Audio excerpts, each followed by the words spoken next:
Voltamos ao vivo.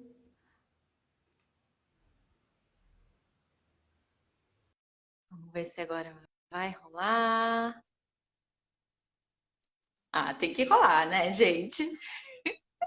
Aê! Ei, agora sim. Conseguimos! Agora Uhul! sim. Boa noite, Hércules! Boa Seja noite, Luana. Tudo muito bem? bem-vindo. Muito Obrigado. obrigado por ter aceito o convite, por estar aqui compartilhando a sua história com a gente. Eu que agradeço pelo convite, viu? Valeu. Prazer estar aqui. Boa noite Você para me todos. ouve bem? Tá tudo certo agora? Ouço bem, ouço bem, ouço bem. Você me escuta bem também? Sim, perfeito. Então, beleza. Ai, muito obrigada. Hum. Eu não vou me enrolar muito aqui. Eu já queria começar perguntando para você como que você começou na música? Se o piano foi o seu primeiro instrumento? Compartilha com a gente um pouquinho desse seu início na música. Foi não, o meu primeiro instrumento foi o violão. Meu pai toca violão, toca baixo também, né? Autodidata, tem um ouvido incrível, né? E ele sempre me incentivando, né? Desde criança, mas quando era criança eu não queria saber, não. Só com uns 13 anos de idade que eu mesmo pedi a ele para começar, para me ensinar violão. Ele começou a me ensinar os acordes no violão, né? E depois eu peguei um tecladinho de um amigo dele, né, que deixou no ensaio lá em casa e comecei a tirar umas melodias de ouvido e passar o que eu tinha pedido no violão para o teclado, né? Então o início foi assim, totalmente autodidata e por influência do meu pai mesmo.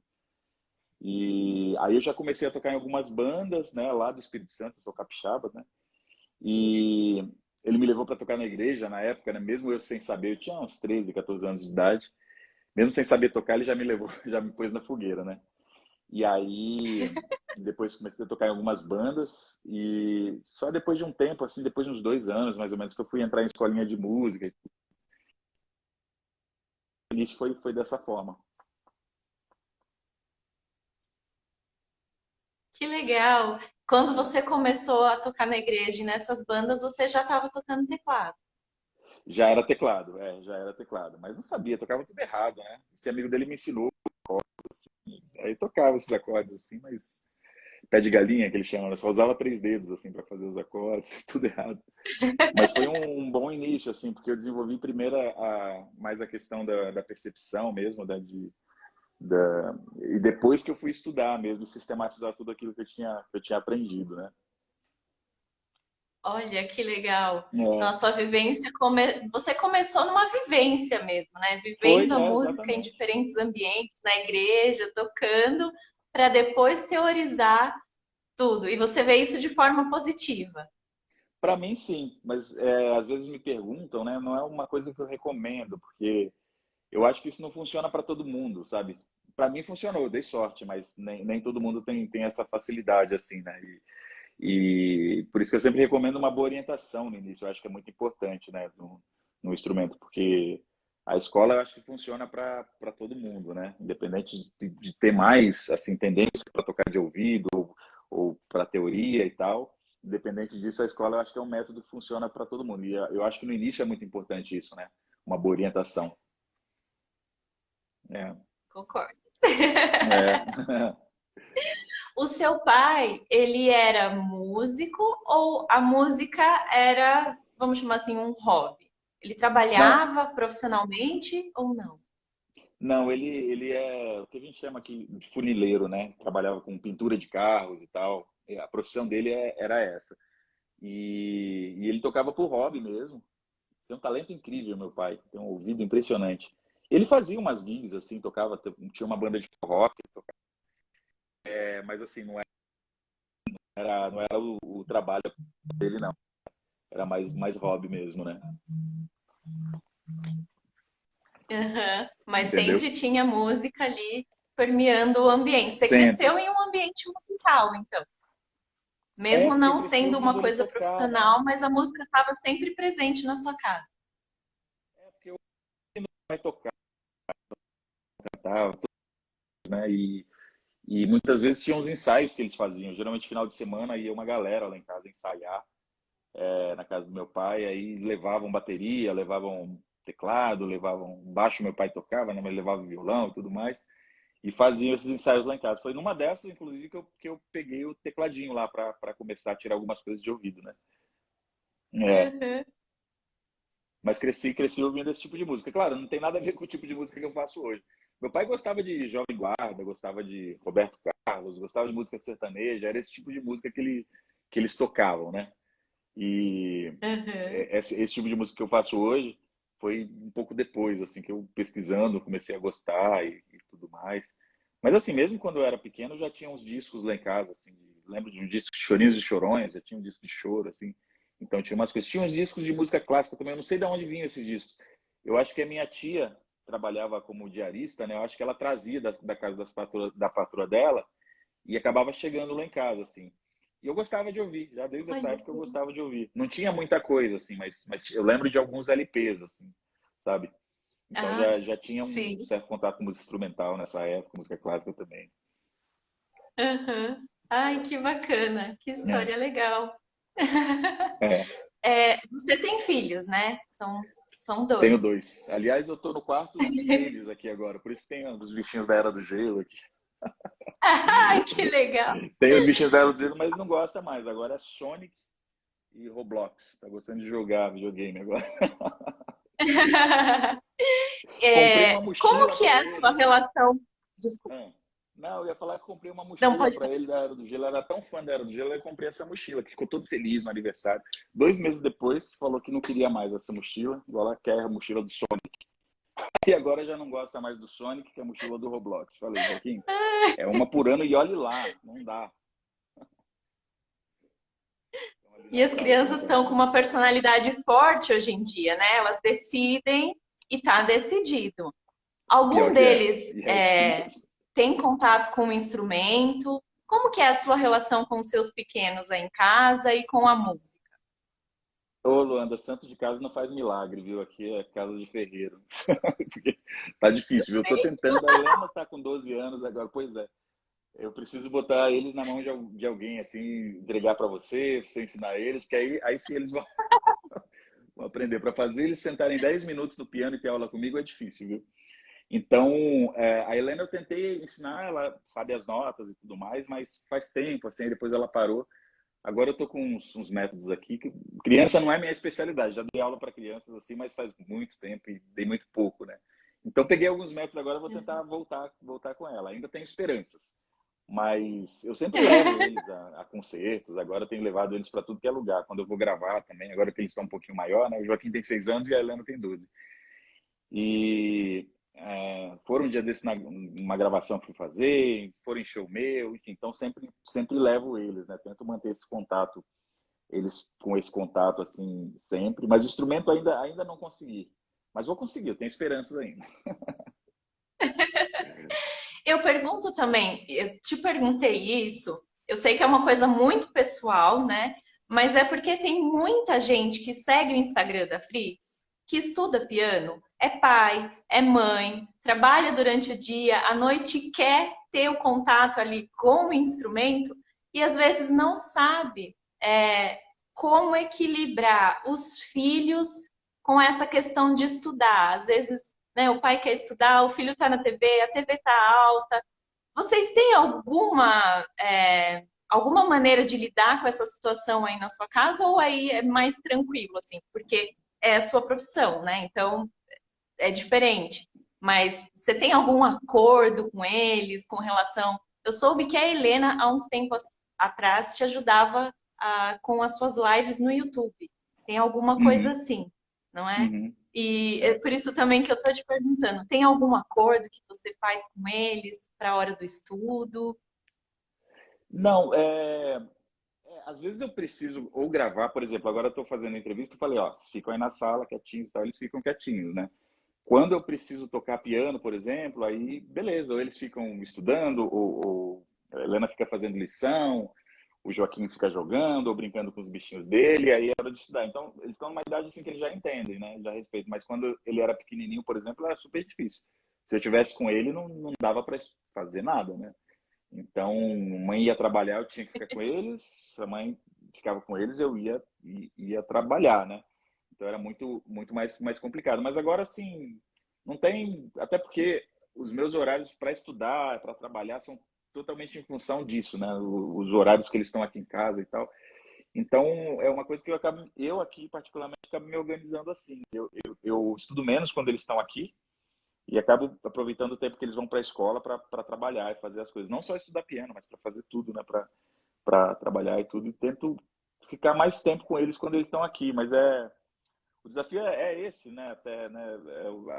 Passar mais tempo com as crianças, né? E nesse tempo que a gente eventualmente vai passar com eles, a gente conseguir botar a música na vida deles. Esse para mim é o maior desafio, mas eu acho que o tempo é o maior desafio hoje, assim, se organizar de um jeito que dê para trabalhar, mas ao mesmo tempo, né, ficar com as crianças e tudo mais. Para mim, eu que tenho carreira, assim, viagem para fazer shows, é bem difícil assim de conciliar. Mas a busca é essa, né, de um equilíbrio. Mas a sua pergunta era mais De um sobre pais que equilíbrio, né? estudam piano, era isso que você estava falando? Porque eu conversei uma época atrás com a Maria Tereza Madeira. E Aham. ela, por exemplo, ela tinha algumas estratégias com os filhos para conseguir estudar piano dentro de casa, Ah, mesmo com as entendi. crianças em Aham. casa. Por isso que eu te Ah, perguntei se você também entendi. tinha alguma estratégia para estudar piano quando as crianças estão em casa, né? Entendi. Mas Porque assim, se tem, às vezes é bom a gente quando, saber. não, mas aqui é uma coisa meio, é uma loucura mesmo. Uma loucura. Eu tenho a vantagem que eu tenho um Yamaha Silent, né, um piano Silent, que é aquele que é um piano acústico mesmo. Aqui em casa eu tenho piano de armário, no estúdio tem um Yamaha C3, que é um piano de cauda, né? E esse piano aqui de casa tem a tecnologia Silent, né, que é aquela tecnologia que o pedal do meio, né, que no piano de armário geralmente é um pedal de surdina, né, que abaixa o feltro, ele é um pedal que deixa o piano mudo e aí aciona um sistema digital. Então, o piano acústico, quando você precisa desse pedal, ele fica digital. Ele fica mudo. Então, dá para eu estudar com fone, inclusive. Então, muitas vezes Foi. eles estão aqui fazendo alguma coisa que eu não quero fazer barulho, aí eu boto o fone de ouvido e consigo estudar também no próprio piano acústico, né? Tem essa facilidade. Mas eu vou te dizer que quando o Joaquim era pequeno, não dava, viu? Se ele tivesse comigo assim, não dava para estudar. Agora eles já entendem, eles fazem quase tudo sozinhos, né? Então é mais fácil. Assim, uma vez que eu falo para eles e converso e tal, eles entendem e eles ficam quietinhos. Ó, agora é hora de papai estudar. Então eu vou lá pro piano e estudo. Mas no geral, o tempo que eu tiro para estudar mesmo, para tocar piano, é mais esse tempo que eles ou estão na escola ou estão com a mãe, enfim. E eu tô ali meio que sozinho, eu me programo para isso mesmo, né? Sim, é diferente, né? Quando a gente tem. É, Eu sinto muito isso aqui, que eu também vou bem nessa linha. Quando as crianças não estão, é mais fácil é, se concentrar para poder trabalhar no piano, né? é, é. O ouvido tá mais. Consegue ficar 100% aqui, e não aqui, É, lá, ao mesmo lá. tempo, viu, ô Luanda, eu gosto de tocar quando eles estão em casa também, para que eles escutem música. Então é muito legal isso. Uma vez mesmo, na época que eu gravei o disco da Chiquinha Gonzaga, né? A professora da Helena falou sobre Chiquinha Gonzaga na escola, então ela já sabia quem era Chiquinha Gonzaga. E aí uma vez tocou gaúcho em uma trilha de algum desenho dela, e ela, isso aí é Chiquinha Gonzaga, né? Então é muito legal isso também, né? Porque eles escutam a música, conhecem as músicas porque a gente toca e é um repertório que dificilmente ela iria ouvir por aí, assim, né? Se não fosse em casa com o pai.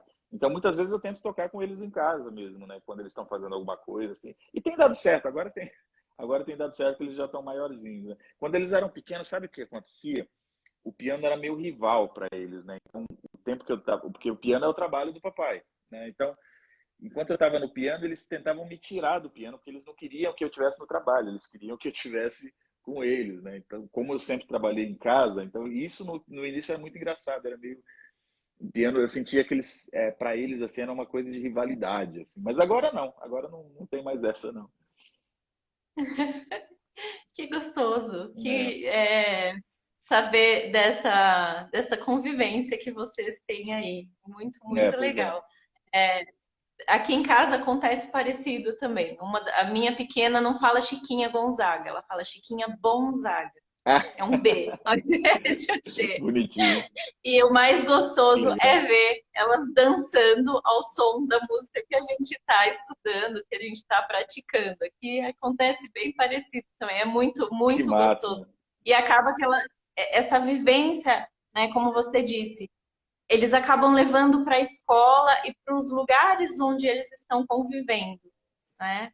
Então, é Exatamente. você plantando uma semente nos seus filhos, mesmo que eles não estejam ali no instrumento, né? Mas essa sementinha da música que eles não encontram em outros lugares já está sendo plantada ali, e isso no futuro influencia bastante, né? É isso mesmo. É. Acho que o Lenine, eu vi falando numa entrevista que um dos filhos dele nem se interessava, ele também não queria forçar o filho para estudar, e de repente o filho começou a se interessar pelo violão, queria aprender, queria fazer. Quem sabe logo isso está acontecendo por aí também. Pois é, porque comigo foi assim, né? Quem sabe com eles também. Quem sabe com eles também, né? E É. conte-me, você é meu veterano em música lá na Unicamp.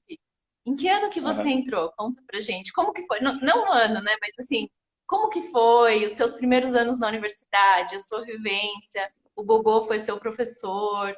Compartilha com a gente um Foi. pouquinho. Eu entrei em 2000, tinha 19 anos na época, e ah, foi muito legal. É porque, assim, eu sou de uma época, década de 90, se você não tivesse Rio, São Paulo, né, você teria que sair do seu estado para aprender música mesmo, assim, pra se aprofundar mesmo. Naquela época não tinha internet, então eu tomei essa decisão, fui atrás de um sonho mesmo, né, quando eu prestei vestibular, né?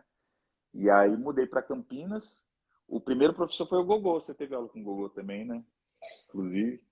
Sim, E foi legal, porque como eu já tinha estudado música, já tinha estudado alguns meses assim, em conservatório e algumas escolas de música, tudo meio picado e tal. Eu considero assim que a minha sistematização mesmo de ensino foi na Unicamp, né? A partir da universidade.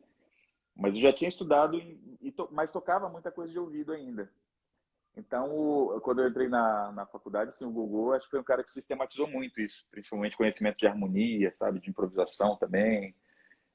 Foi muito, muito legal. E as próprias aulas, assim, com os outros professores, né, de teoria e tudo mais. Eu sistematizei muita coisa depois que eu entrei lá. E, claro, aí a gente foi desenvolvendo, né? E no meio do caminho eu fiz piano clássico também, né? Eu entrei em bacharelado em música popular, e aí no segundo ano eu comecei a estudar com o Silvio Baroni, que era professor de piano clássico. Aí eu tranquei o curso de música popular, fiquei uns 3 anos estudando clássico. Aí depois que o Silvio saiu de lá, teve um concurso que ele não foi aprovado, aí eu voltei e me formei no bacharelado, né, de música popular. olha que legal. É. Foi com o Silvio que você viu uma técnica especial que influencia a maneira como você toca? Você pode comentar um pouquinho com a gente? Foi exatamente. Porque assim, eu sempre gostei de música popular, né? E essa era a minha parada, né? Essa era a minha praia, assim. Por isso que eu fui para a Unicamp. Essa época, só tinha duas universidades públicas, né, que tinham faculdades com música popular. Era a Unirio e a Unicamp, no Brasil inteiro. Hoje em dia tem mais.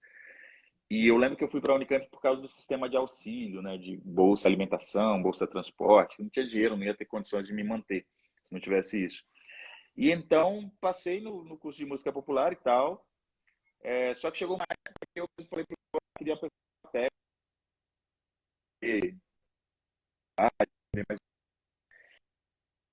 que eu fosse procurar os professores de piano clássico, né? E nisso o Silvio estava passando por lá, o Silvio Baroni. E aí eu pedi para ele, aí ele começou a me dar aula. E era uma coisa assim que funcionava muito bem, entendeu? E duas coisas, né? Primeiro, a técnica funcionava muito bem para todos os alunos, desde o menos talentoso até o mais talentoso. Não tinha essa, sabe? Não era um negócio difícil de entender. Tinha que estudar muito para ter algum resultado, mas não era difícil de entender. E tem alguém falando que travou a live, será que travou mesmo? Não sei. Vamos ver, vamos conferir A aqui. Carol tá falando aqui. Mas aqui para mim tá Uhum. tudo certo. E aí, outra coisa, uma dessas coisas era a técnica que funcionava muito bem, outra coisa era o repertório que eu nunca tinha tocado.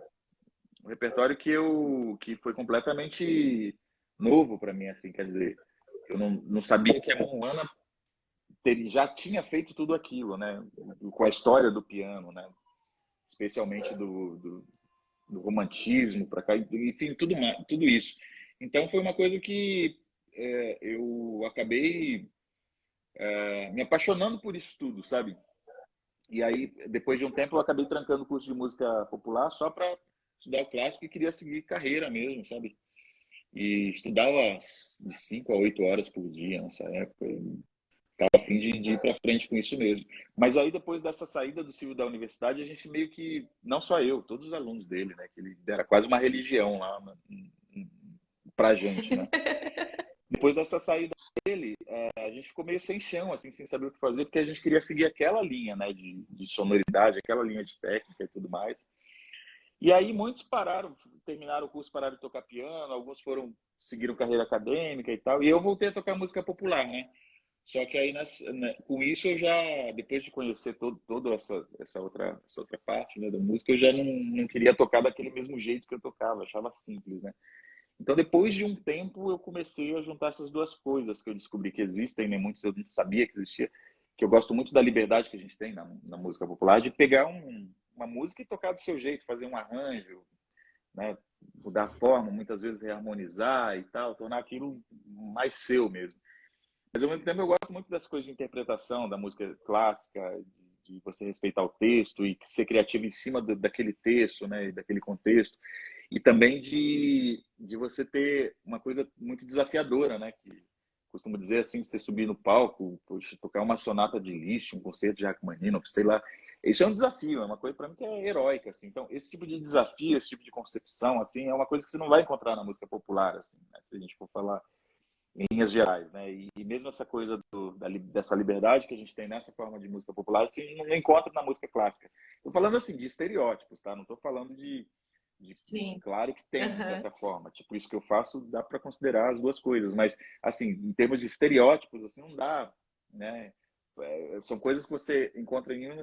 E aí eu comecei a criar um tipo de música que me que eu ficasse satisfeito e que fosse feliz, né? Que juntasse um pouco dessas duas coisas.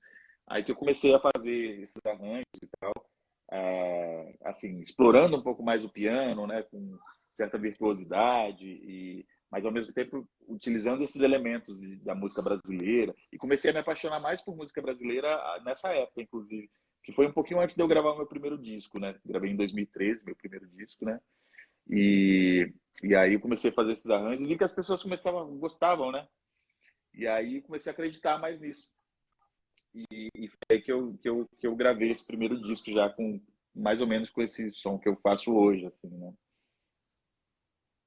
O seu primeiro disco traduz bem essa junção do popular com o que a gente chama de erudito. Aham. Para você É. também significa isso, essa junção.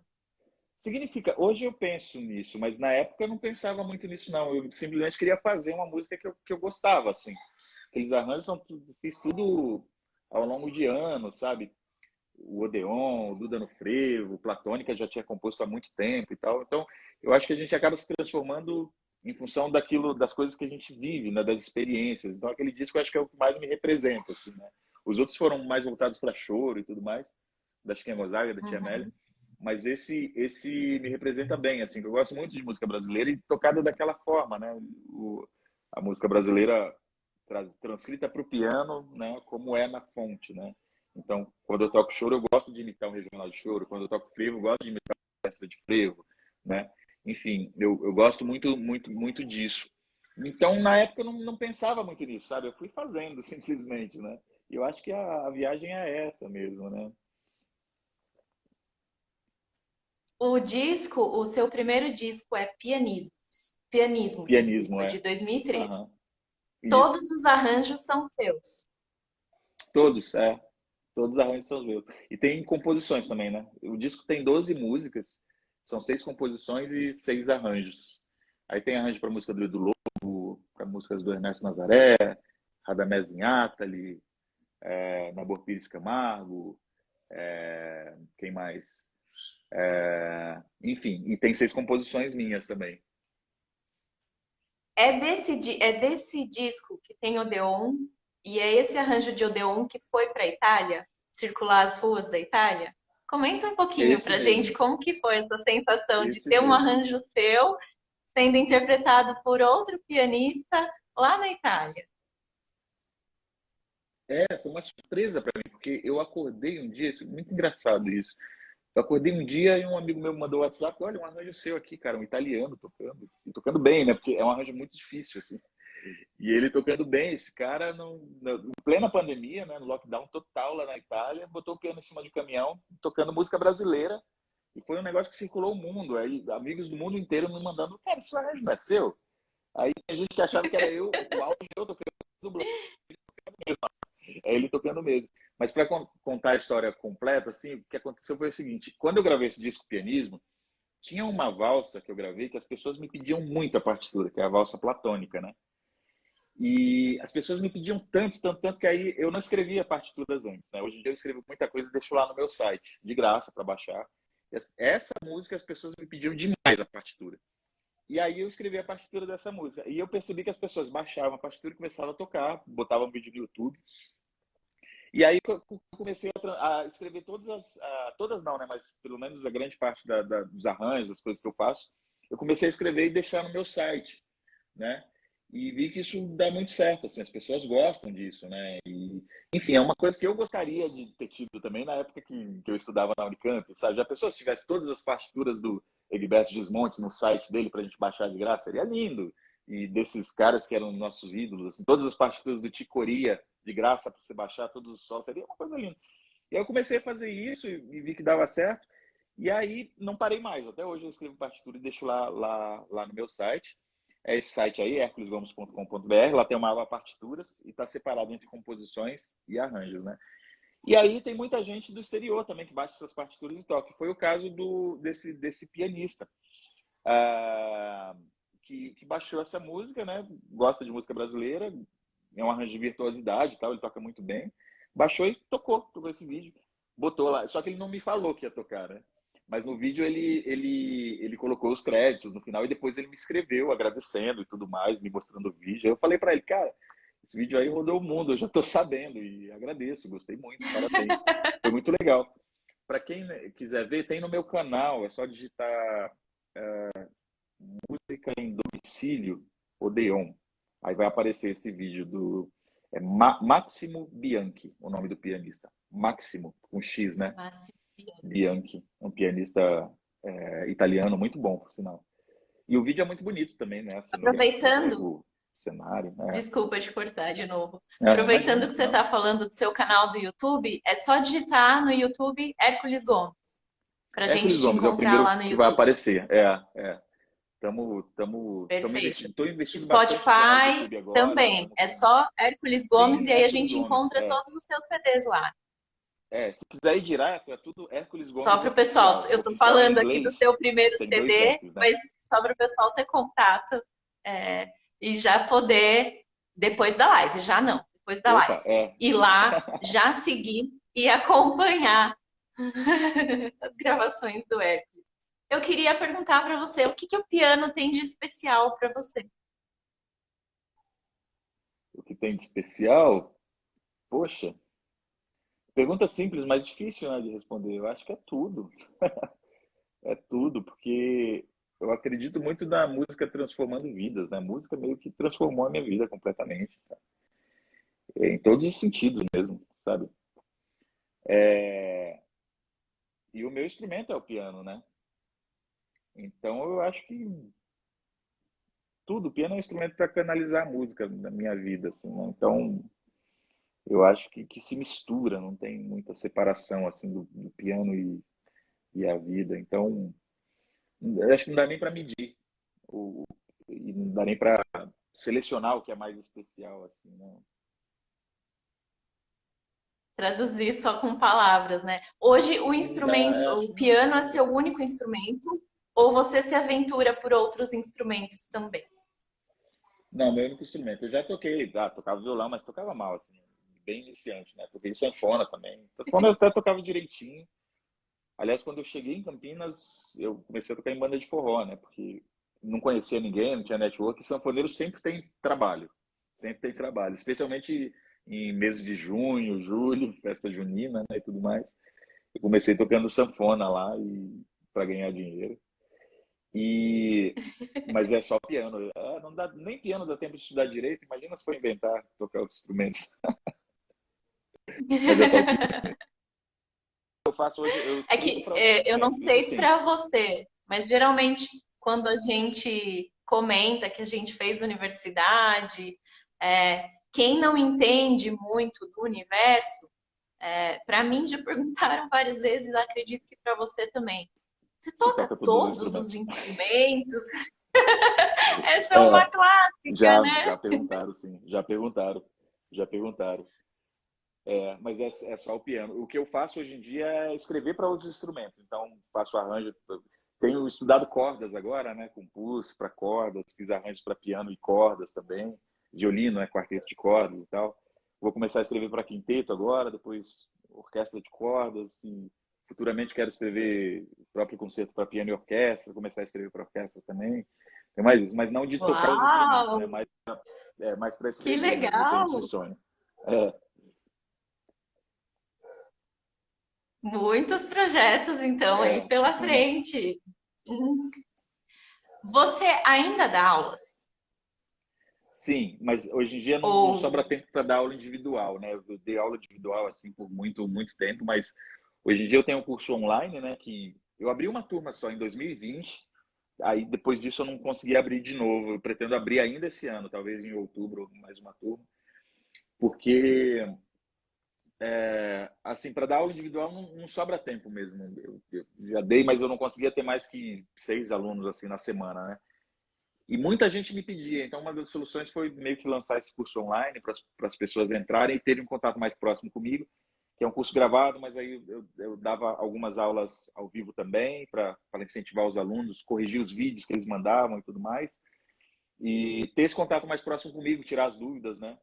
Então eu tenho esse curso online, então as aulas que eu dou hoje são mais no curso online. Esse ano eu até nem dei aula ainda, né? Só tenho as aulas gravadas lá para os alunos, mas eu vou voltar agora para terminar a metodologia, meio que fechar o curso e abrir uma nova turma para novos alunos. Tem muita gente que me pede, né? Muita gente que me procura. mas você não dá aula individual, tem o curso e você realiza masterclass também, né? Recentemente você realizou uma em Maringá, se eu não me engano. Não, eu toquei em Campinas, fui fazer um show na Sala ao Atari e uma escola de música de Campinas, que é a caixinha de música, músicos que promoveu, né?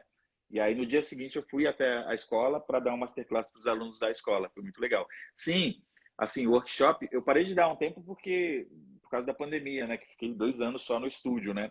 Aí cheguei a dar alguns workshops online, mas agora voltando aos shows, muitas vezes me convidam para fazer um show e tem algum centro de música que é relacionado na cidade e tal, e é o maior prazer sempre dar workshop, às vezes fazer masterclass também.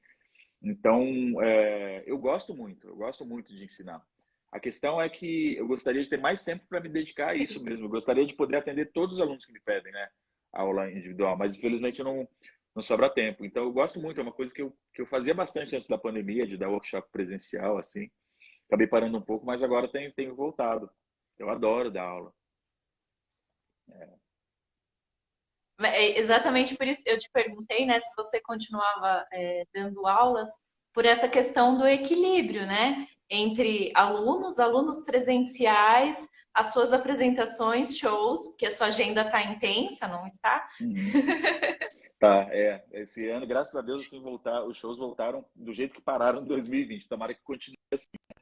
Mas difícil, mesmo sem ter alunos, assim, individuais, é bem difícil conciliar tudo, porque é o trabalho, mas também as crianças, mas também a correria do dia a dia, da vida pessoal mesmo, né? E ah, além disso, os shows que você tem que viajar, mas também tem as questões mais burocráticas e outra questão que toma muito tempo também, que é divulgar o próprio trabalho, né? Isso aí que é uma coisa que eu acho que a gente tinha que aprender na faculdade mesmo, e mesmo na escola de música, desde quando a gente está tinha que ter algumas matérias, disciplinas que ensinassem também gerenciamento de carreira, porque é uma coisa muito importante que o músico não aprende, né? E isso toma muito tempo, né? Mas eu descobri que eu não sou só feliz fazendo show, né? Eu não sou feliz somente dando aulas também. Eu não sou feliz somente produzindo, fazendo as outras coisas também. eu acho que eu preciso de tudo, sabe? Então eu descobri isso de um tempo para cá, que eu sou feliz fazendo tudo. Então é uma coisa de assim, achar um equilíbrio com todas essas pernas dessa mesa, né? Que se uma tiver bamba, a outra segura, né? Se a outra tiver bamba, essa aqui segura. O ideal é ter um equilíbrio para que todas estejam firmes, né? Só responder a pergunta da, da, da Rosana, perguntou se eu ia tocar uma música hoje. Hoje eu não vou tocar, tá bom? Hoje eu não vou tocar. Mas vou aproveitar para fazer um convite. Toda quinta-feira eu faço lives no canal do YouTube, às 21 horas. E dá para a gente conversar também ao vivo, interagir e tal. Então fica esse convite para todo mundo lá. Aqui no Instagram é muito ruim de tocar porque a gente tem uma questão de áudio, que o áudio, especialmente do piano, fica muito ruim quando a gente faz entrevistas, quando a gente divide a tela, né? Eu não sei o que acontece, o som fica mono e é horrível.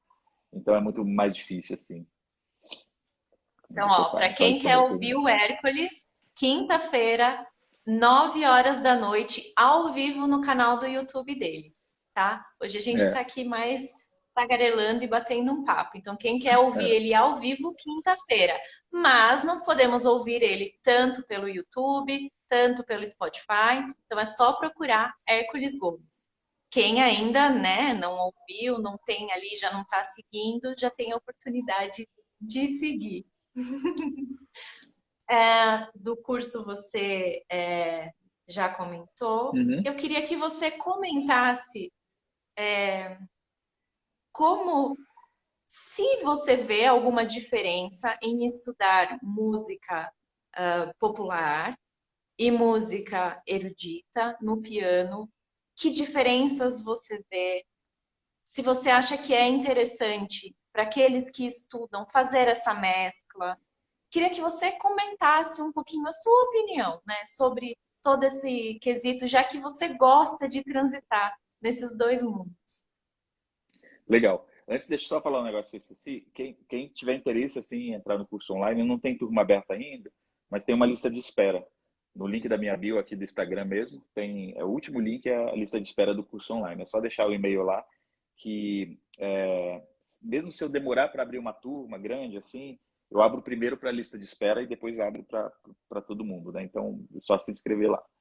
Sobre essa coisa, né, de piano clássico, piano popular, eu acho que tem algumas diferenças, assim, falando em linhas gerais, né? Aquela coisa que eu estava dizendo, é tudo música, mas tem umas tradições, assim, de uma música é mais, você respeita mais o texto, a outra você pode criar mais, enfim.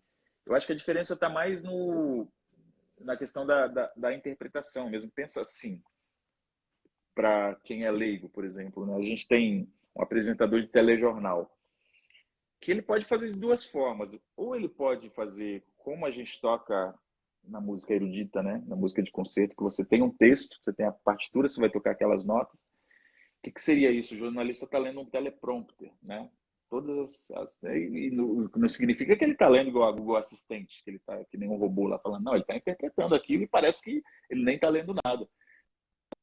Ter também alguns tópicos assim e ele vai falando em cima daqueles tópicos para lembrar o que ele tem que falar. Eu acho que a semelhança é mais ou menos por aí, sabe? Na música erudita você tem um texto que você vai ser criativo e tem que ser muito criativo em cima daquele texto, né? Senão você vai tocar mal aquela peça, né? Mas respeitando aquelas palavras, aquelas notas e tudo mais. E aí que está o grande desafio. E na música popular mesmo que você tem algumas dicas, assim, olha, a música é isso, tem os tópicos em cima daquilo que você vai criar, você vai improvisar em cima daquilo. Então, eu acho que de termos assim que eu gosto até de usar é música escrita, né, e música improvisada. Mas música escrita não é que é escrito e todo mundo vai tocar igual, não. É escrito que você vai respeitar aquele texto, né? Vai tocar exatamente aquelas notas. E música improvisada não é que é improviso livre e tal, não. É uma música que você tem uma liberdade maior para criar em cima daquilo que já foi feito, né? E isso devido a questões assim que foram desenvolvidas ao longo da história, né? Da humanidade mesmo, né? Não sou eu que estou falando, não sou eu que quero dividir. Aliás, eu sou o primeiro a falar que as coisas não têm que ser divididas, assim. Isso que você perguntou, assim, se é interessante os pianistas. Na escola é muito dividido. Você entra na faculdade mesmo, você vai entrar em instrumento clássico, né? Então, música popular e tal. Nos conservatórios já é dividido. Você é do clássico ou você é do popular?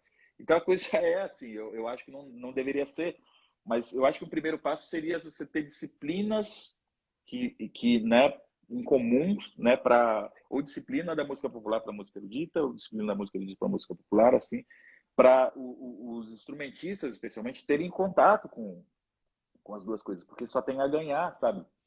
Né? O pianista de música popular, que estuda música popular, gosta de jazz, gosta de improvisar, conhecer um pouco do repertório, da história do piano, sabe, tocar um pouco isso, ele vai chegar muito longe com a improvisação dele, né? E mesmo o pianista intérprete, né, de música clássica, se conhecer um pouco de improvisação, se entender um pouco de harmonia, vai ser muito mais fácil para ele interpretar o Chopin, para ele interpretar o Bach, para ele saber a harmonia que está rolando ali, para ele decorar aquela música até mesmo, vai ser mais um elemento para ele entender o que está acontecendo. Eu acho que a coisa tem que começar de antes mesmo, na escola mesmo. Não estou falando nem na faculdade, né? Estou falando em escola de música, em conservatório mesmo. Coisa ser menos dividida, né? Ou pelo menos ter algumas matérias que explicam melhor isso para que os alunos se desenvolvam melhor, né? Concordo. Então. E acaba que quem concorda, né, com essa sua ideia, eu sinto que as pessoas elas começam a buscar isso, né, e tentar ter essa vivência não dividida, né, mas juntando mais as coisas, passeando por esses dois universos, né? Exatamente. Acho bem interessante. É. Eu queria sair um pouquinho desse universo agora e perguntar: você tem algum ritual quando você vai subir no palco? Você estava comentando, né? De quando você sobe no palco para fazer um recital, você e tantos outros pianistas. Tem pianistas que têm, tem pianistas que não têm. Como você se prepara para os recitais? Se você tem um ritual antes de entrar no palco? Como é o seu processo de concentração para estar ali naquele momento e conseguir fazer o seu trabalho e passar a sua mensagem musical? Como que é tudo isso para você? No meu caso a coisa não é tão romântica, não. Às É vezes que as eu sou uma pessoas. romântica total. Eu até gostaria que fosse, mas é uma correria tão grande, cara, que, nossa, às vezes você tá lá, conhecer o piano na hora e já tem que subir no palco, então às vezes é uma loucura, assim. Mas é claro, depende um pouco do show que você vai fazer, depende um pouco do recital que você vai fazer, depende se você vai tocar com um grupo, que aí a responsabilidade é menor, né, porque é dividida. Depende se você vai tocar com uma orquestra, se você vai tocar, né, ou sozinho, ou com um duo e tal. Depende muito do que você vai tocar. Às vezes me pergunta até, cara, você toma remédio para subir no palco? Parece que você é tão calmo. Não, eu não tomo e não tem remédio que vai tirar isso. O melhor treino, a melhor prática, não tem nenhum método também que vai, né, subir num palco e tocar melhor. O melhor método para isso é a prática, né? O nervosismo você vai aprender a controlar. Quanto mais você fizer isso, né? Quanto mais vezes, isso que eu falei no último masterclass, né? Quanto mais vezes você tocar para muitas pessoas, né? Melhor você vai controlar isso, esse nervosismo, e melhor você vai acabar, consequentemente, tocando piano. Porque aqui no nosso quarto a gente é o melhor pianista do mundo, né? Parece. Às vezes, nossa, a gente até se orgulha, assim, nossa, como eu toquei bem. Mas aí vai fazer uma gravação, né? Ou então vai tocar para 100 pessoas, né? Então é muito diferente. Mas quando você treina muito isso, você aprende a controlar. Então, até hoje, claro, fico muito nervoso, quem não fica? Mas depende do show, depende do recital, depende da formação que vai tocar, depende, resumindo, da responsabilidade que você vai ter naquele momento. Mas assim, respondendo a pergunta de ritual, eu acho que a coisa começa antes, né? Antes daquele show que você tem que fazer, antes daquele recital que você tem que fazer, daquele concerto que você tem que fazer. E me perguntam muito sobre rotina de estudos, né? Hoje em dia é muito difícil você estabelecer uma, porque eu não tenho uma rotina de vida mesmo. É difícil. Claro, tem coisas básicas que sim, mas às vezes tem um show para fazer no sábado, eu tenho que estudar a semana inteira em função desse show do sábado. Mas às vezes não tem show por 3 semanas, eu tenho que fazer algumas outras coisas nesse intervalo que eu preciso fazer para manter a carreira andando, porque senão para essa coisa de você pensar que tem um monte de trabalho e tal, tá tudo certo, então você não divulga mais, por exemplo, aí você começa a estagnar. Mesma coisa se você não estuda mais, né? Você começa a estagnar, e quando você estagna, você não está estagnado, na verdade você está regredindo, né? Você está piorando, Declinando.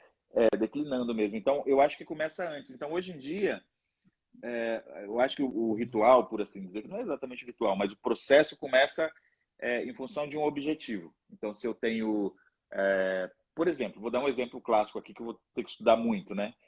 Eu tenho um concerto marcado para novembro, dia 12 de novembro, com a USP, aqui em São Paulo, que é um concerto para piano e orquestra, do João Carlos Rocha, que é um concerto inédito. Então, ele já me mandou as partituras. Tenho 2 meses para estudar isso e eu vou ter que estudar isso 2 meses. Então, eu preciso começar esse ritual desde agora, dia 1º de setembro, eu tenho que começar a ler a peça para ir amadurecendo e tal, e dia 12 tá pronto, entendeu? Mas é um objetivo, você percebe? Esse é um objetivo um pouco mais a longo prazo, 2 meses. Nem tão longo prazo assim, mas é um objetivo 2 meses. Se eu vou gravar um disco, né? Muitas vezes eu costumo começar a preparar o disco desde a ideia meses antes, né? Muitos meses antes. O disco, suponhamos, o pianismo, por exemplo, eu comecei a preparar antes de gravar um ano antes, fazer os arranjos e tudo mais e tal, em função daquele objetivo. E claro, aí vai chegando mais perto, você acaba tendo que intensificar um pouco mais. Então o ritual começa daí.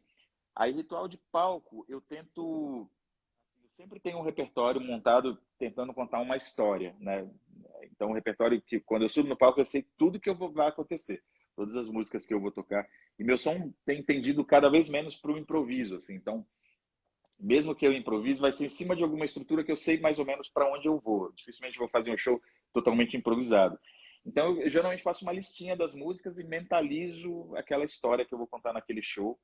E muitas vezes ensaio a fala, inclusive, os momentos de fala em cima daquele repertório que está ali, né? E quando eu consigo fazer isso com tranquilidade, eu toco melhor, sabe? Eu fico muito mais à vontade no palco, né? Quando eu consigo, estou falando fazer isso melhor desde o primeiro processo lá, que é, fechou o show, tem aquele concerto e tal, então eu começo a pensar de hoje até o dia daquele concerto. Quando eu consigo fazer tudo isso com calma, aí eu toco melhor e saio muito mais satisfeito, assim, mais tranquilo, mais feliz, sabe, do palco. Então é isso, o ritual eu acho que é bem complexo, assim, não é uma coisa de, o piano tá ali, tá na hora de subir, então eu vou me concentrar. Não, começa de antes, né, toda essa concentração, muito antes, né. Até porque no show em si, no dia do show, você é o músico, pianista, mas você também é o seu produtor. Então, tudo aquilo que envolve o show, né? Você está falando desde a preparação do repertório, a escolha da ordem das músicas, a divulgação, tudo isso, fechar o show, né? Organizar com o espaço, como vai ser, tudo isso é feito por você. É o Hércules pianista, é o Hércules produtor, correto? Tem coisa, as coisas mais simples assim eu faço tudo sozinho, né? Até porque às vezes tem cachês menores, nem compensa. Mas tem a Jane de Castro, que é minha produtora também, ela me ajuda muito hoje em dia. Então, por exemplo, editais de lei de incentivo à cultura, isso eu não escrevo mais, porque não dá tempo mesmo, né? Mas ela faz. Então, agora mesmo a gente já aprovou um PROAC, teve a Lei Aldir Blanc, que a gente fez, Primórdios do Piano no Brasil, ano passado. Mas antigamente eu fazia tudo, absolutamente tudo. O disco pianismo também foi lei de incentivo, eu mesmo que escrevi e tal. Mas com o tempo, não vai sobrando tempo para fazer isso. Ou se faz isso, você estuda piano, ou você toca, né? Então a Giane apareceu faz uns 3, 4 anos já que a gente trabalha junto, tem dado muito certo. Mas assim, o que ela faz é cuidar dessas coisas mais burocráticas, escrever um projeto ou outro, fechar um show ou outro. É que hoje em dia, assim, Luanda, dos shows que eu faço, assim, suponhamos, de 10 shows, 7 são convites que aparecem, né? 2 é porque a Jeane fecha, ela que vai atrás, e um é porque eu fui atrás e fechei. Mas a maioria das coisas me convidam para fazer, né? E aí que eu falo, essa coisa de gerenciamento de carreira é muito importante, porque você divulgando Porque a gente sempre pensa assim, não, eu vou conseguir um produtor que me bota nos melhores festivais, nas melhores salas de concerto, um produtor que fecha show, eu fico tranquilo estudando meu piano. Mas não é, esse produtor nunca vai aparecer dessa forma. É o contrário. Hoje em dia, principalmente nessa era que a gente está de artista independente, que no início a gente mesmo é o melhor produtor, você precisa primeiro criar o seu movimento ali, criar a sua turma mesmo, o seu público, sabe? Com a sua música, aos pouquinhos e crescendo, crescendo, crescendo. E aí dentro desse público vai ter aquele produtor que você buscava, sabe? Porque ele vai ser seu fã.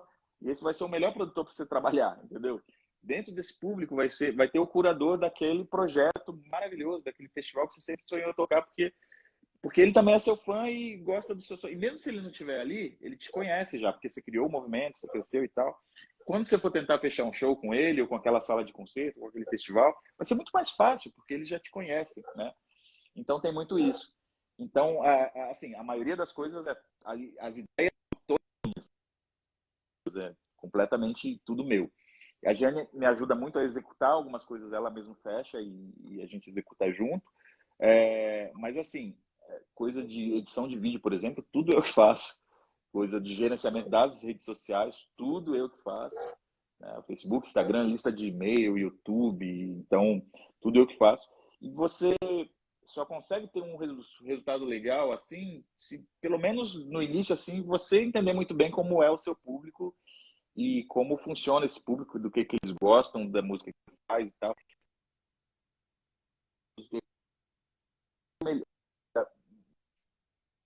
É quem sabe o trabalho que você faz. Por isso que você vai ser a melhor pessoa para construir isso, construir uma carreira, né? Nessa era que a gente está, né? Então acho que é meio por aí. Então eu sou produtor da maioria das coisas que eu faço, as 10 são todas minhas, mas tem a Giane de Castro também que me ajuda com a produção em muitas coisas. Ó, você deu uma aula de gerenciamento de carreira agora. Pois é. Muito Tem obrigada. que ter isso, a gente tem que aprender Anotaram, a gente tem gente? que aprender na Cadê o caderno? escola, pois é. Teria que ter disciplina disso na escola, sabe? Porque música não é como, sei lá, um curso de engenharia. Não estou falando que é fácil, é muito difícil, mais difícil que música. Mas assim, você tem um caminho a ser seguido, né? Muitas vezes você vai terminar a faculdade, você vai mandar currículo, prestar algum concurso em alguma empresa e tal, você vai conseguir um emprego, beleza. Música não tem isso, você tem que ser criativo, é uma coisa de improviso sempre, né? É muito louco isso. Então, se você não Sim, tem essa coisa, essa consciência que você tem que gerir um pouco sua carreira, pelo menos no início, né? Cara, muita gente desiste, muita gente se frustra por isso, né? E hoje em dia a gente está numa era digital que é muito mais possível fazer isso do que quando eu comecei, na década de 90, né? Nem internet existia ainda, né? Não era uma coisa muito acessível, assim. Imagina, hoje eu entro no YouTube e faço uma live com uma super qualidade, assim, de graça, não preciso pagar nada pro YouTube. Pelo contrário, o YouTube me paga, sabe? Cara, isso era um negócio impensável. 10 anos atrás, não vamos muito longe, 10 anos atrás não existia isso. Então, quer uma forma melhor de você se comunicar com o público, você divulgar sua música e tal. Década de 80, 90, você precisava de grandes gravadoras para você gravar um disco, sabe? Hoje em dia tem amigos que gravam em casa, né? Sabe? Então é muito mais possível você ter uma carreira hoje em dia e divulgar ela para o público certo, né? Sem depender de grandes mídias, de TV, de jornal, né? Só com redes sociais, muito mais fácil do que antigamente, né? Muito, não é mais fácil, mas é mais possível, né? Porque antigamente era impossível. é que antigamente dependia muito, estava muito atrelado, eu sinto, a dinheiro e Sim, contato, né? Você ter um contato exato. mais próximo com as pessoas ditas certas. Hoje em dia, você consegue ir construindo a sua carreira e ir chegando nessas pessoas de uma forma o que eles chamam, né, mais orgânica, sem precisar investir dinheiro naquilo. Antigamente você tinha que investir. Vai gravar? Tem que investir e a quantia não era pequena. Era investir uma quantia grande. Hoje em dia a gente já não passa por isso, como você comentou, né? Tem amigos que gravam em casa, com os equipamentos que tem. Você consegue fazer um show, uma live ao vivo pelo YouTube, de graça. As pessoas conseguem assistir gratuitamente também, né? Então essa troca está muito maior, está muito mais possível. Eu Exatamente. queria que você Exatamente. comentasse um pouquinho com a gente, deixa eu só ver o nosso horário. Ah, temos tempo. Uhum. Beleza. Sobre o CD No Tempo de Chiquinha, de 2018. Uhum.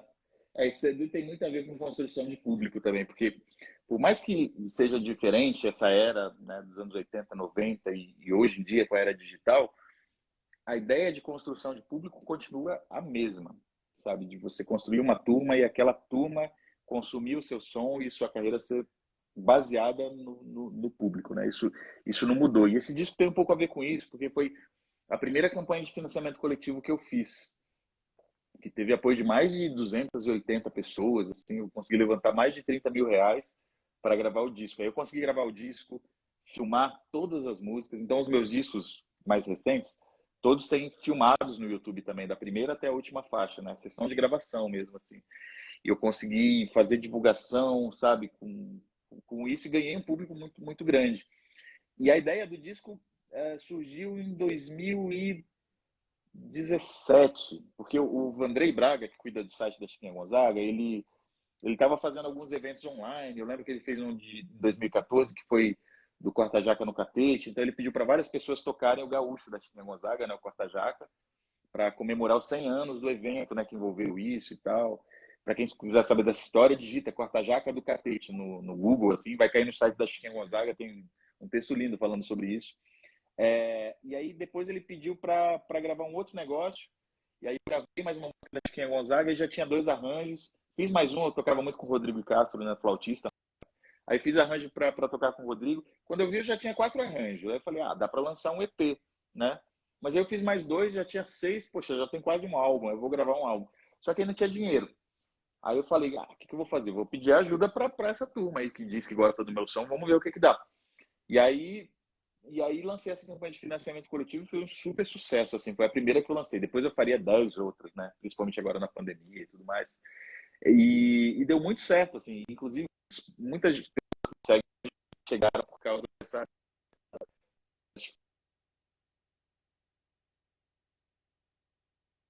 esse disco, a participação do Cássio, flautista. E por que eu escolhi um flautista? Em Gonzaga.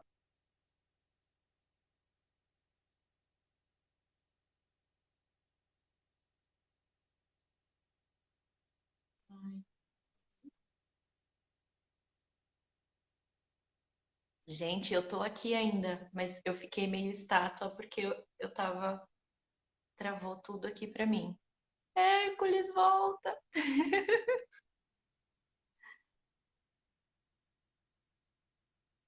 Vocês estão ouvindo o Hércules?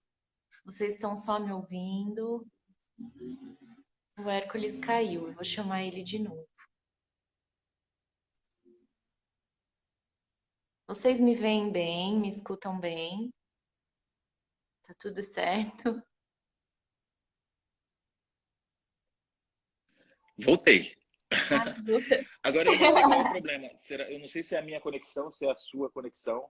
A minha caiu aqui. Aí saí da Eu live, mas voltei mantive a agora. Vamos conexão. tentar. Bom, Então pode ser a minha aqui, não sei. Bom, desculpa aí. Vamos voltar então. Então, continuando a história voltando. do disco da Chiquinha Gonzaga, você Você me ouve estava bem? falando do flautista, né? O porquê de ter escolhido o flautista para o CD da Chiquinha. Isso. É porque a Chiquinha Gonzaga, ela tocava muito com flautista, né? Que ela tinha o regional dela e tem várias gravações com flauta e tal. Eu queria representar isso. E escolhi a Vanessa Moreno também para cantar algumas músicas da Chiquinha Gonzaga. Ela canta 3 músicas nesse disco. E por quê? Porque a Chiquinha Gonzaga compôs muito para teatro de revista, né? Que era teatro musicado.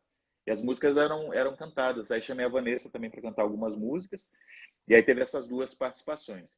E as músicas que eu gravei, teve algumas músicas eram muito conhecidas, por exemplo, Gaúcho, Atraente, né? São músicas muito tocadas da Chiquinha Gonzaga.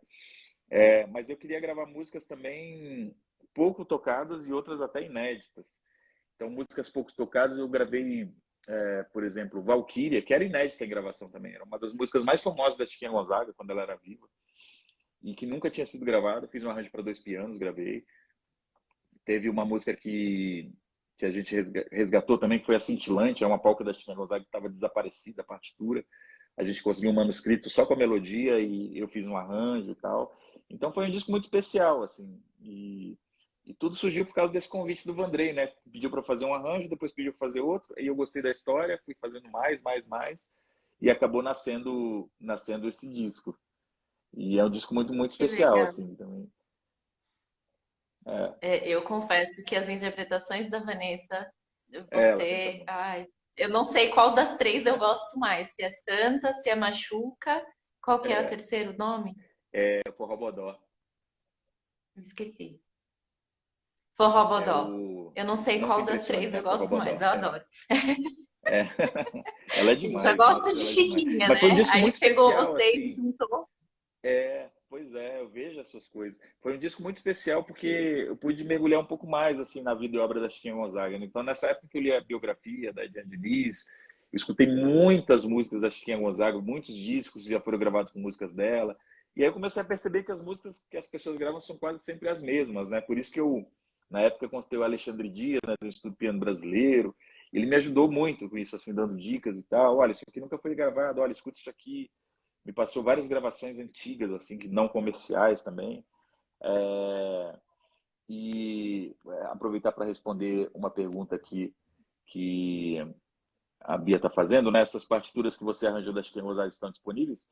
Hoje em dia estão e download gratuito lá no meu site. Antigamente era só para quem apoiou a campanha, mas faz mais de um ano que eu já disponibilizei tudo de graça.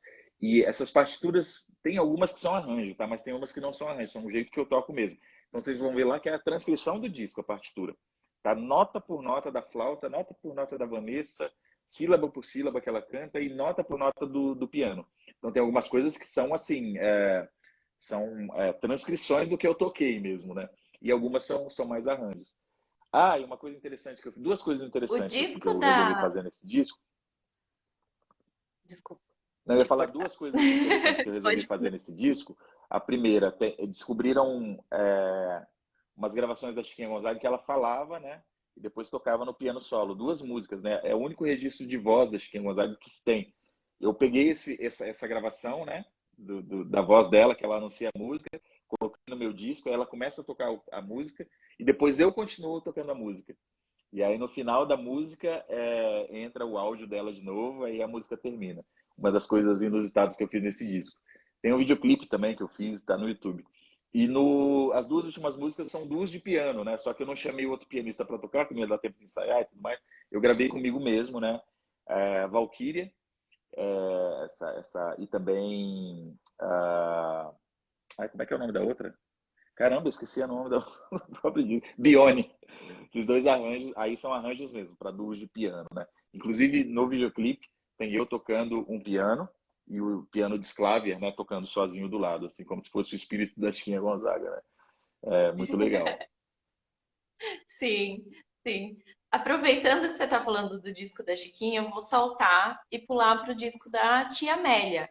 A ideia, a Uhum. concepção da Tia Amélia veio com base na Chiquinha, também para continuar nesse repertório de choro, mas por ser alguém completamente desconhecida. Conta pra gente, como que Não, foi, assim, foi da mais por causa onde... da minha.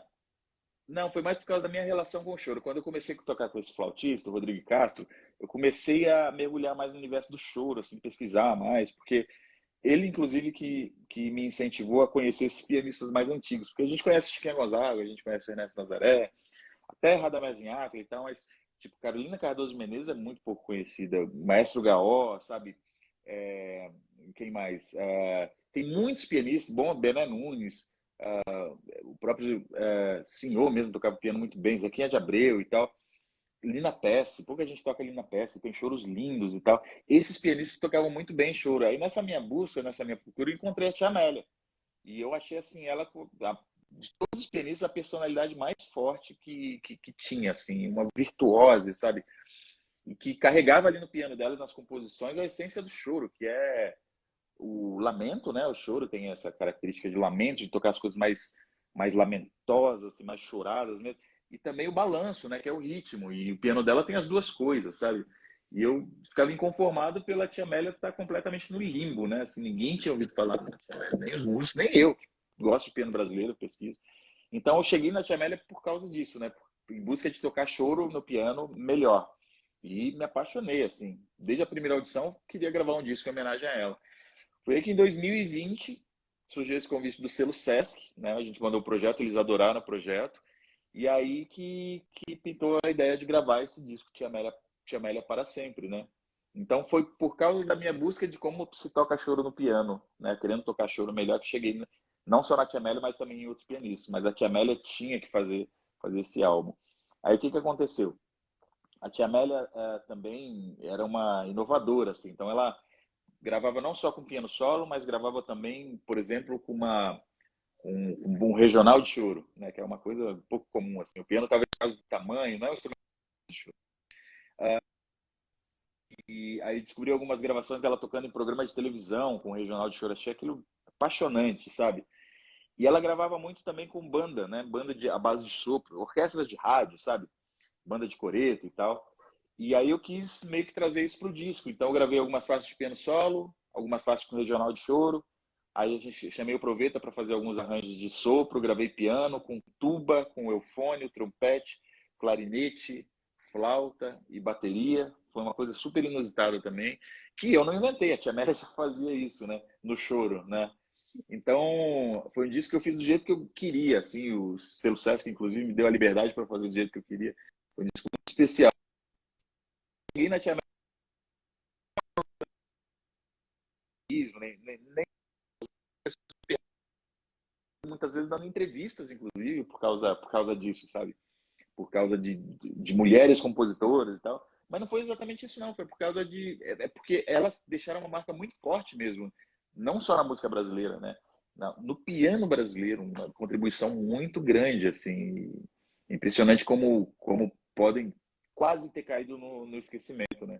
E daí que surgiu a ideia desse disco, da Tia Amélia para Sempre, né? Tem um comentário aqui, ai, eu Aham. perdi, do Do Wagner Wagner. Oliveira, 97. Estudo em moto contínuo partiu do conhecimento da forma da tia Amélia tocar? Sim, exatamente. São três estudos que eu fiz em homenagem a ela. E foi o seguinte, o que aconteceu? O disco a gente lançou em 2020, fizemos um grande show de lançamento, estava tendo uma excelente aceitação assim, de público e crítica. O disco até uniu mais a família da própria Tia Amélia, sabe? Mas aí com a pandemia, aí os shows que a gente tinha foram cancelados. E aí, para não parar esse resgate, o que eu falei? Bom, não dá para fazer show, né, presencial, mas dá para continuar esse trabalho de resgate. E precisava ganhar dinheiro também, que não tinha show. Eu fiz uma campanha de financiamento coletivo para escrever as partituras dela. Né? Perguntei pro pessoal, ó, quero continuar o trabalho, vocês me apoiam se eu escrever as partituras da Tia Amélia, resgatar os áudios e tal. O pessoal, pô, vamos lá. Aí todo mundo apoiou, foi uma campanha que deu muito certo também. E aí eu escrevi 30 músicas da Tia Amélia, porque as partituras dela são raríssimas, né? Tem gravação, mas não tem partitura. Então, e mesmo assim as gravações tem que garimpar bastante para encontrar. Agora eu coletei muita coisa, disponibilizei na internet. E aí eu transcrevi muitas dessas músicas, né? Transcrevi 30 para ser mais preciso. E aí dá para aprender alguma coisa. Você tocando 30 músicas de um pianista, você aprende alguma coisa. E aí, uma das recompensas de uma dessas minhas campanhas foi uma videoaula com 3 estudos, né, da Tia Amélia, que foram esses estudos de choro em moto contínuo. Que uma das características da Tia Amélia é a mão esquerda, né? Ela tinha uma mão esquerda ativa e tal, que era um moto contínuo, todo em semicolcheias, imitando um pandeiro, sabe? E ao mesmo tempo imitando linhas de violão 7 cordas, tá? Genial. Então, esses estudos são estudos para a mão esquerda, assim, baseados no estilo da Tia Amélia. Foi exatamente isso, né? Que legal. Vamos da tia Amélia para o Sarau Tupinambá, de 2022. Tupinambá. É seu último Legal. disco, né? Esse foi o último que eu gravei. O último que eu gravei, que também, o Tupinambá também é um desses pioneiros, né? Contemporâneos de Zequinha de Abreu, contemporâneos do Nazaré, né? Que, diferente do Nazaré e da Chiquinha, não era carioca, ele era paulista, né? Natural de Tietê. Tem uma história de vida muito interessante também, que ele era engenheiro, mas assim como Francisco Mignone, né, que usava Francisco Mignone quando compunha clássico e Chico Bororó quando compunha alguma coisa mais popular, porque tinha esse preconceito antigamente, né? Compositor de música clássica não pode ficar compondo machiches e tal. O Tupinambá também sofria isso, então o nome dele na verdade era Fernando Lobo, né? Mas ele assinava como Marcelo Tupinambá quando ia compor tangos, né? Quando ia compor, enfim. E um compositor que perdeu boa parte da visão, ficou praticamente cego. Tem uma história muito interessante do Marcelo Tupinambá. Para quem quiser conhecer mais, eu fiz vários shows online, dei palestra também sobre Marcelo Tupinambá. Tá tudo lá. Esse disco também nasceu de uma campanha de financiamento coletivo, que eram 4 arranjos que eu fiz já há uns 6 anos atrás. E esses arranjos eu não tinha gravado, muitas pessoas me pediam para gravar esses arranjos, para também para escrever partituras desses arranjos, né, e tal. E aí eu fiz uma campanha de financiamento coletivo chamada Sarau Tupinambá, que era basicamente para gravar um EP com esses 4 arranjos. Aí, como a campanha também foi um sucesso, passou da meta, eu falei, olha, como a gente passou da meta, a cada 10% que a gente passar, eu gravo mais 3 músicas. Foi um negócio assim. E aí, além do EP com 4 músicas, 4 arranjos do Marcelo Tupinambá, eu gravei várias composições minhas e outros arranjos também, como Sururu na Cidade, como De Frente pro Crime, que são arranjos que as pessoas gostam, né, dos vídeos meus lá do canal do YouTube. Aproveitei e gravei. Só que hoje em dia, como muitas pessoas não têm mais toca CD, o que eu fiz? Isso aí vai só para as plataformas digitais, né? E para os apoiadores das campanhas, eu gravei os CDs porque eles me pediram. Então, o CD tem as 12 músicas e nas plataformas digitais eu estou lançando aos poucos. Por enquanto, eu lancei só 4, mas tem 8 músicas para lançar ainda até o final do ano, entendeu? Então, Que legal. inclusive, agora em setembro eu vou lançar mais uma, que é o Capitão Bacamarte, que é uma composição minha, um forró, um estudo para piano. E, e o Sarau, mas o Sarau Tupinambá, que é EP com 4 músicas, já está no Spotify, já está na Deezer, todas as plataformas. E tem o vídeo também, uma playlist completinha lá no meu canal. Mas foi um projeto que nasceu em homenagem ao Marcelo Tupinambá, né? Para gravar 4 músicas. E acabou se estendendo aí para uma gravação de outras coisas que eu já tinha feito também, algumas composições inéditas também, né? E é o projeto mais recente, que ainda não foi totalmente lançado, mas estou lançando aos poucos, né? Foram 4, tem mais 8 faixas para lançar até o final do ano e até início também de 2023.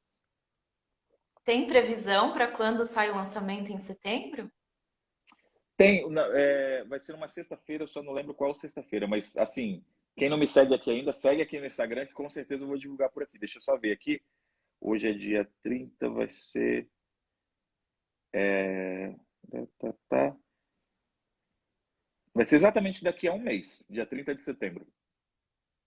Exatamente Ah, na última aguardem, sexta-feira hein? do mês. Aí na última sexta-feira Última de outubro também vai ter lançamento, na última sexta-feira de novembro.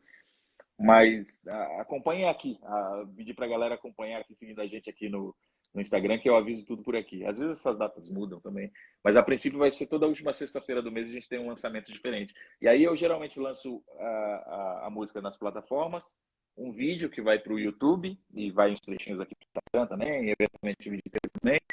Geralmente disponibilizo a partitura do meu site e também, eventualmente, quando dá tempo, eu dou uma aulinha sobre a música no, no YouTube. Perfeito. E agora eu queria que você comentasse sobre o seu, não só seu, né? O concerto Rosa dos Ventos no Teatro Municipal, que você tocou com o André Memari, pianista, Salomão Uhum. Soares, pianista, e Tiago Costa, pianista. 4 pianistas no Não. palco do Teatro Municipal em São Paulo, que foi um sucesso, foi uma apresentação única. Vai ter mais? Fala pra gente. Pois é, foi maravilhoso, assim, projeto muito legal. E para contar a história do projeto, esse projeto comigo, assim, já quando me convidaram, de quando me convidaram até quando a gente fez o concerto, demorou 6 anos, para vocês terem uma ideia, para se realizar. Mas aí, enfim, deu certo esse ano, né? E foi uma cadeia de acontecimentos assim, foi dando tudo certo, tal, porque era um projeto de gravação, na verdade, não ia ter show, era só a gravação dos 4 pianistas tocando as músicas e tal. E aí foi dando tudo certo, conseguimos o teatro municipal e tal, pô, foi muito legal. Então foi um projeto que a gente foram 4 pianos e 4 pianistas e 4 pianos em cima do palco. Então um negócio na música brasileira praticamente inédita. Talvez a gente vê isso, sei lá, na música clássica, em concerto de bar, ou então aquele Gershwin piano quartet que de vez em quando vem tocar aqui na Sala São Paulo, mas eu nunca vi. E então foi um projeto muito legal e com 4 pianistas que a gente dificilmente se encontra, né? Dificilmente pianista geralmente dificilmente toca junto com um pianista. Então foi muito bacana assim com esses caras que eu sou assim fã, né, de todos eles e tal. E aí foram só composições autorais. Cada pianista compôs um quarteto para pianos, né? Então eu compus, o André Memari compôs Rosa dos Ventos, o Salomão compôs Ventos da Mata, o maracatu, né? O Tiago compôs Vento Sul e eu compus Ventos do Morro, que é um samba, né? Cada um é um ritmo. E são peças escritas para 4 pianistas, né? E aí, entre essas peças, a gente tocava, fazia duos de piano também nesse show que foi no Municipal. Foi muito legal, porque aí juntou todo o público, todo o talento e tudo de 4 pianistas, né? Então foi um concerto assim para 1.300 pessoas, sabe? Teatro Municipal lotado, foi maravilhoso. E como eu disse, era um projeto de gravação. Eu não sei, por enquanto não tem nenhum convite para a gente fazer de novo. A princípio foi um concerto único, porque a logística é muito difícil. Você tem um lugar que tem 4 pianos, a agenda também é muito difícil desse. Mas a gente espera que tenha outro concerto. Porém, como era um projeto de gravação, vai ter o lançamento desse vídeo agora nesse mês de setembro. Vai ser dia 16 de setembro, aqui em São Paulo. E aí o vídeo vai no canal da produtora da Zepuzê. Claro que a gente vai divulgar por aqui com o link do vídeo, né? Um show de uma hora e pouquinho, completo, do jeito que foi feito lá no Municipal. Então aguardem aí que em menos de 20 dias o vídeo já vai estar disponível, a gravação. E por agora, você está para lançar alguma coisa? O que que Tem vem? esse Vem lançamento desse novidades? single, Comenta com a gente. é, tem o lançamento desse Uhum. single, próximos projetos, né? Tem o lançamento desse single em setembro, Capitão Bacamarte. É, agora eu vou começar a estudar esse concerto que eu comentei, né? Para o concerto da USP, que isso vai ser em novembro. Ah, eu vou tocar no Sesc São José dos Campos, dia 1º de outubro. Também vai ser um show assim que eu vou falar sobre ritmos brasileiros, só que tudo no piano, né? Vou demonstrar as coisas todas no piano, vai ser um negócio bem legal, um recital comentado. Em setembro, tem só esse lançamento da Rosa dos Ventos agora. Mas toda semana a gente tem live, né? Toda quinta-feira tem um live. É uma coisa até para eu manter assim contato com o público e tocar, né? Muito legal, adoro fazer. E o que mais de projeto? Em outubro vou estar em Cubatão também, no conservatório lá, batendo um papo, tocando um pouco. E por enquanto é isso que tem, mas vai aparecer mais coisas, assim, que aparece assim, meio que de Então é última só hora, seguir o algum Instagram show. do Hércules que vocês ficam É por isso aí. dentro de tudo, das agendas dele. Você veio de uma agenda intensa, né? Desses últimos dias aí, que eu vi Desde o início do ano, acompanhando. assim, que tava bem intenso. Tava bem intenso. Toquei agora, ontem, né? Toquei em Sorocaba, foi bem legal. E aí, no sábado, toquei em Campinas, na Sala Atari. Antes já tinha tocado no Savassi, lá com o meu trio, que é uma formação que já não fazia 2 anos já que eu não tocava com eles. Tocamos lá no Savassi, Festival de Jazz. O Chocolate Cia está perguntando. A live de quintas, da quinta-feira é às 21 horas, lá no meu canal do YouTube. Lá no YouTube do Tá bom? Hércules. Não é no Instagram, hein? É no YouTube. Lá no YouTube. Mas eu deixo sempre o link aqui no Instagram. Sempre deixo o Hércules, link aqui. Ah, tem algum livro que você recomenda, assim, pra gente ler? Você acha que foi muito importante para você, ou que você acha que os pianistas deveriam ler?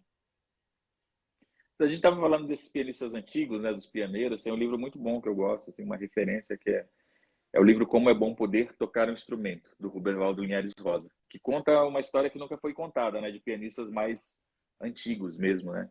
Ernesto Nazareth, Ken Gonzaga, Radamés, mas não só eles, os menos conhecidos, a Tia Amélia, Carolina Cardoso de Menezes, Maestro Gaó, Bené Nunes, muitos pianistas assim, pouquíssimo conhecidos. Então eu indico, o nome é Como é Bom Poder Tocar um Instrumento. Como é bom poder tocar instrumentos, pioneiros na cena urbana do Rio de Janeiro. Se digitar como é bom poder tocar instrumento, vai aparecer já. Esse livro eu indico muito, assim, para pianistas e não pianistas também, para músicos e não músicos, porque fala mais do que a história desses músicos, desses pianistas, mas fala sobre a história do Brasil também, e aí a gente vai ligando as coisas, né? Vai ver que tá tudo absolutamente interligado, sabe? A história a nossa história, né, do Brasil com a história da música brasileira e tal. Aí a gente vai montando esse quebra-cabeça, essas peças, assim, e vê que é tudo uma coisa só, né? É muito interessante. Eu recomendaria esse livro. Que legal. E um CD, um disco, pode ser um seu, mais um além do seu, O meu eu um que indico seja muito todos, marcante, né? emblemático para você. Todos os meus eu indico. Primeira coisa, escutem os meus discos, tem 4. Olha, mas que eu toco, você está falando o disco de geral, assim. Disco geral, um que marcou muito para você, um que Uhum. assim, vira e mexe você recorre a ele. Nossa, bem difícil. Eu tenho muitos, assim. Escolher um é difícil. Cada fase da vida tem um. Mas se fosse voltar lá na adolescência, eu escolheria, tipo, Solo Brasileiro, do César Camargo Mariano. É um disco que eu ouvi muito e tirei muita música daquele disco. Solo Brasileiro, César Camargo Mariano, eu recomendo. Tem muito do meu som hoje em dia, tem muito daquele disco lá. Mas Alma também, do Gilberto Gismonti, e vários outros. Ah, não dá para escolher um. Mas eu acho que se fosse para escolher um, talvez esse naquela época, né? Que legal. Muito É. obrigada, Hércules, por essa entrevista, por ter compartilhado a sua vida, a sua história, as suas percepções. Obrigada a todo mundo que esteve aqui com a gente, que assistiu. Se você quiser deixar mais uma vez reforçar o convite para quinta-feira, fica à vontade.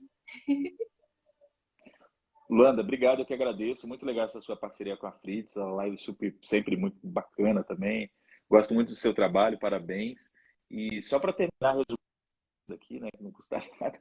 Segue a gente aqui no Instagram, quem não segue ainda. Se inscreve lá no nosso canal do YouTube, que tem, a gente está agora com 2 vídeos inéditos por semana, mais uma live, então são 3 conteúdos por semana, né?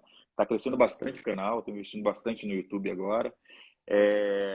A gente tem o Facebook também, lá a gente bota os links, as coisas, muita foto também, e tudo que a gente bota aqui também vai para lá. E a gente tem uma campanha de financiamento coletivo recorrente também. Quem quiser se tornar um pouco mais próximo e dar uma força na nossa carreira e tal, o link está aqui na bio, chama O Piano de Hércules Gomes. A gente já tem 45 apoiadores, né?